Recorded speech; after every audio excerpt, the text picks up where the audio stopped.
দ্বিতীয় দফায় বাড়ানো হয়েছে ইরান যুক্তরাষ্ট্র যুদ্ধবিরতির মেয়াদ। মার্কিন প্রেসিডেন্ট ডোনাল্ড ট্রাম্প ট্রুথ সোশ্যালে এক পোস্টে এই ঘোষণা দেন।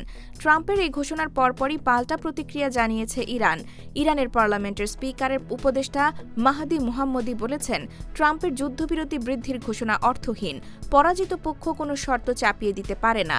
মোহাম্মদি সামাজিক যোগাযোগ মাধ্যমে বলেন, অবরোধ অব্যাহত রাখা বোমা বর্ষণের চেয়ে আলাদা কিছু নয় এবং এর জবাব অবশ্যই সামরিকভাবে দিতে হবে। তাছাড়া ট্রাম্পের যুদ্ধবিরতির মেয়াদ বাড়ানো নিশ্চিতভাবেই একটি আকস্মিক হামলার জন্য সময়ক্ষেপণের অপকৌশল। ইরানের পক্ষ থেকে পাল্টা উদ্যোগ নেওয়ার সময় এখন চলে এসেছে। এর আগে মার্কিন প্রেসিডেন্ট ইরানের সঙ্গে যুদ্ধবিরতির মেয়াদ বাড়ানোর ঘোষণা দিয়ে বলেন, ইরানের নেতারা একটি প্রস্তাব না দেওয়া পর্যন্ত মার্কিন সেনাবাহিনী হামলা করবে না। তবে ইরানের বন্দরে নৌ অবরোধ চলতে থাকবে। পাকিস্তানের অনুরোধে এই সিদ্ধান্ত নেওয়া হয়েছে বলে জানান ট্রাম্প। তিনি বলেন, আমি সেনাদের অবরোধ চালিয়ে যেতে এবং সব দিক থেকে প্রস্তুত থাকতে নির্দেশ দিয়েছি। তাদের প্রস্তাব জমা দেওয়া এবং আলোচনা শেষ হওয়া পর্যন্ত যে কোনো উপায়ে যুদ্ধবিরতি বাড়ানো হবে।